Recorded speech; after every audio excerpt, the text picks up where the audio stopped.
And Zetterstrom, stop it.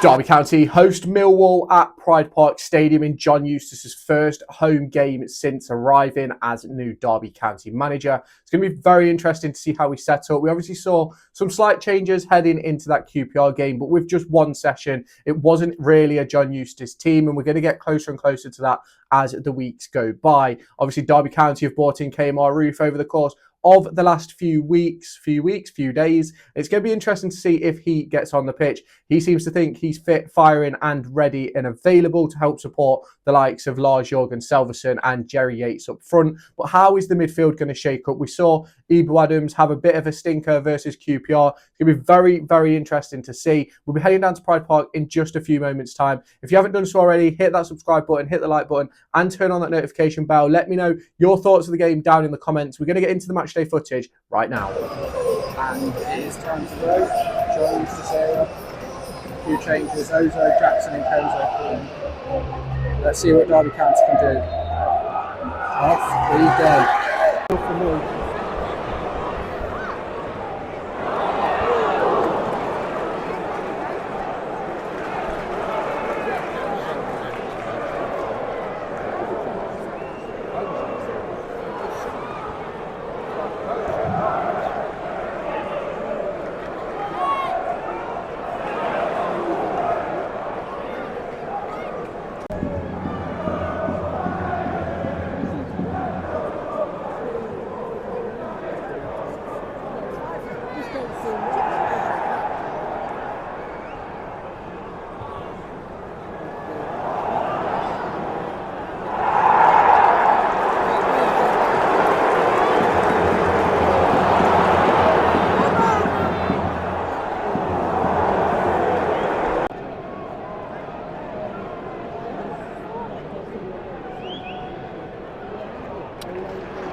Bit fucking shite.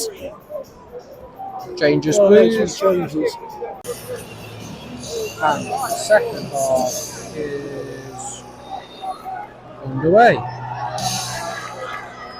Or not. It will be in a moment. And we're underway.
Saw the shot, I was doing nothing.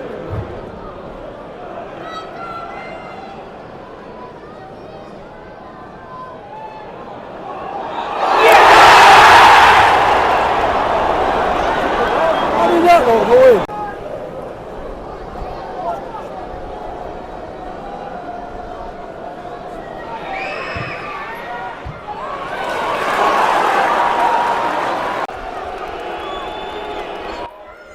Sandre Longas gave away a penalty.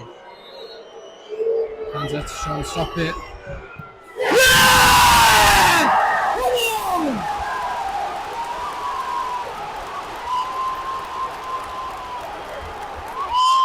Come on, come on.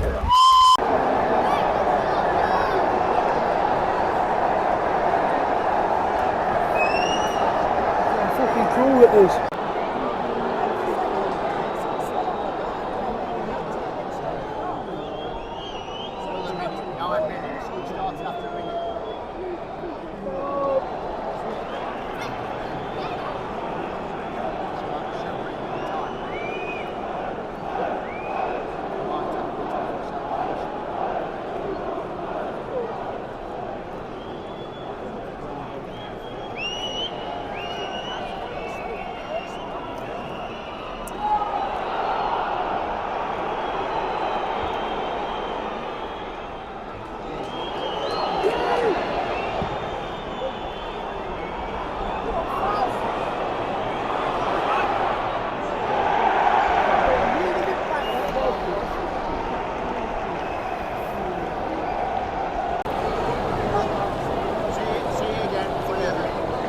Well, that sums up our season, really. Showed a little bit of promise and looked really good defensively. And then 2 major injuries. Matt Clark looks like a hamstring. David Ozo could be anything in his leg. I think John Eustace is expecting that to be a muscle injury. It looks as if season potentially done for both of them. It's disappointing to come away from that game losing 1-0 when I think for a lot of the game we fought really well against a team that is on that outside push of the playoffs. I think they're about 5 points out, or they were before today. It's obviously a disappointing result to take as a Derby County fan and for the Derby County team and staff and everything like that. And I said from the start that it wasn't going to be easy for John Eustace. The decision to keep hold of Paul Warne for as long as we did, in the circumstances that we did, to not bring in 6, 7, 8 players in January, which is what we needed. And that was before the injuries to Curtis Nelson, the sale of Erin Cashin, the release of James Collins and Sonny Bradley. It was a very poor January window, and we're sort of biting the bullet for that now. And it's going to fall on John Eustace. A lot of people are going to claim that it's on him. A lot of people are going to claim that it's on the likes of John Eustace, his new coaching staff. They're going to turn around and go, well, it wasn't Paul Warne, was it? Blah, blah, blah. But ultimately, this all falls down to the Paul Warne regime not knowing how to build a championship squad, spending money in the wrong areas. And whether that was Paul Warne bringing in the players, the club bringing in the players, we only know that Paul Warne had final say. That's what we were told by Paul Warne himself. And the problem is that we've not built correctly. We don't have a championship squad. We have some really good players in the squad, and I will stick to that point, that I still believe it, but those players are lacking in confidence and they're void of ideas. They have no idea what to do, and I don't think a couple of days on the training pitch with John Eustace is going to change that. We spoke during last week in a few videos about how that week on the training group, on the training field, is going to be massive for the group, and I do think that it had a bit of an impact.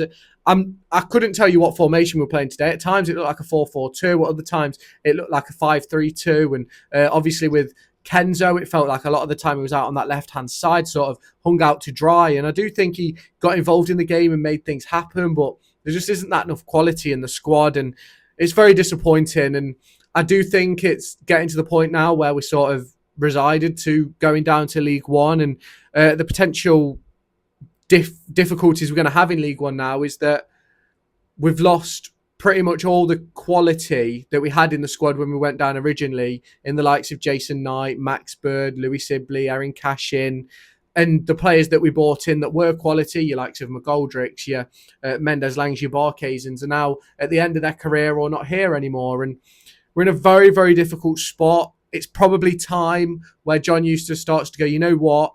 Let's look towards next season. If we can pick up points and stay in the division, brilliant. But let's look at bleeding through some of those youth players. An injury to a centre-back today, why not? Let's get Jake Rooney involved. Let's bring Dan Cox up. Let's see if any of these can hack it at Championship level, or even put in decent performances where we can go, you know what, let's have a look at them in League One. And you look at the likes of Cruz Allen, you look at Niall McAndrew, Lennon Wilden, Justin Ogutolu. Let's get some of those into the first team. Let's give them some minutes. Let's see what can happen. And obviously, it's another disappointing performance for Derby County. But where will this go with John Eustace? What can we do heading into the next one? I think next week we're away at Middlesbrough. It's going to be another difficult test, and let's see what happens. But if you have not done so already, hit that like button, hit that subscribe button. Let me know your thoughts down in the comments. Very, very disappointing day. And that's game over for Derby County.